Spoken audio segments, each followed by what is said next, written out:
ওরা কি মানুষ, ওরা কি মরবো না, ওরা কি মরবো না। আমার যে সব সারা করলো। আমার বাবাকে ব্যবসার জন্য আমার বাবার ব্যবসা চাইছে এবং আমার বাবা থেকে 2 লাখ টাকা মাসে চাঁদা চাইছে। এই দুইটাই একটা আইনত সেই জন্য আমার বাবা রাজি হয় নাই। সেই জন্য আমার বাবাকে আমি ভিডিও দেখি নাই, আমি সহ্য করতে পারবো না। ভিডিও দেখে দেখাই নাই আমরা, সবাই জানে, ওপেনলি জানে সবাই যেটা হত্যা। শুক্রবারে সকালবেলা কিন্তু ভিডিও প্রকাশ হয়েছে। ভিডিও প্রকাশ আগে থেকে আমরা আগে থেকে জানতে পারছি। কি জানতে পারলেন? কারা কারা করছে? আমি সবার নাম তো জানি না, কিছু মানুষের নাম জানি, যেরকম টিটু, মইন, ছোট মনি, লম্বা মনি, তারপর রনি, কামাল না কাউসার মোল্লা, কাইয়ুম মোল্লা, কাইয়ুম মোল্লা, কায়সার হচ্ছে ফোন দিছে। হ্যাঁ।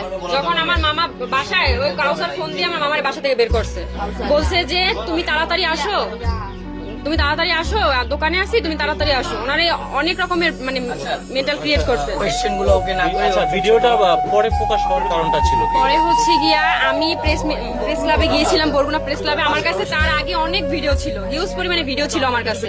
তো আমি এগুলো পেশ করার মতো এই মানে প্ল্যাটফর্ম পাচ্ছিলাম না, তো যার কারণে এটা একটু লেট হয়েছে। আর এই আমার কাছে যে আপনার পাথর নিক্ষেপের ভিডিওটা আসে আপনার আগামীকাল 9টার দিকে, সকাল বেলা 9টার দিকে। তো ওইটাই আমি আমার একটা কলেজ আমি বরিশাল ভার্সিটিতে পড়ি, তো ভার্সিটির আমাদের পেজ আছে, পেজে আমি এটা আপলোড করি। আপলোড করার পরে এটা অনেকটা মানে 1 ঘন্টা না 1.5 ঘন্টার মধ্যে এটা সবার কাছে ছড়াই যায়। হ্যাঁ হ্যাঁ, এটা প্রকাশ হয়েছে কালকে। কারণ আর এর আগেও আমার অনেকগুলো ফুটেজ ছিল, সিসিটিভি ফুটেজ আছে 7টা।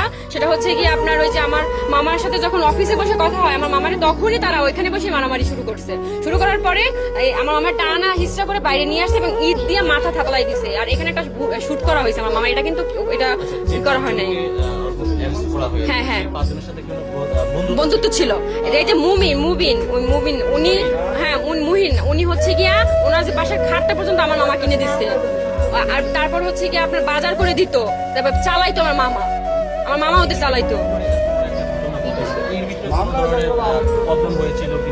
প্রবলেম বলতে আমি বলছি 2020 থেকে 25 সালে এই 5টা বছর আমার মামা অনেকটা ডেভেলপ করে তার ব্যবসায় এবং অনেক ভালো ছিল আলহামদুলিল্লাহ। তার সন্তান ওয়াইফ নিয়ে অনেক ভালো ছিল, ভালোই দিন কাটতেছিল এবং সে একটা লাক্সারি লাইফ বিলং করতেছিল। তো ওইটা তার বন্ধুদের এটা সহ্য হচ্ছিল না যে ও এত ভালো, তাহলে আমরা এরকমের কেন, তাহলে তার মানে আমাদের কিছু একটা করতে হবে। কারণ মানুষ তো লোভে পড়ে সবকিছু করে, এই জন্য ওরা লোভে পড়ে আমার মামার এই কাজটা করছে। আমার মামারে বলছে যে হয় তুমি তোমার মেন এই যে সোহানা মেটালটা আমাদের দিয়ে দাও, আর যদি তুমি সেটা না করো তাহলে প্রত্যেক মাসে আমাদের 2 লক্ষ টাকা করে তোমাকে দিতে হবে। এখন আমার মামা বলছে যে আমি কষ্ট করে এগুলো সবকিছু আমার নিজের পরিশ্রম দিয়ে এগুলো করছি আমার বাচ্চাদের ভবিষ্যৎ গড়ার জন্য, আমি তোমাদের কেন শুধু 2 লক্ষ টাকা চাঁদা দিতে যাবো। হুমকি দিছে আমার মামার ডিরেক্ট, একদম ডিরেক্ট। আসলে আপনারা তখন আপনার মামা নিয়ে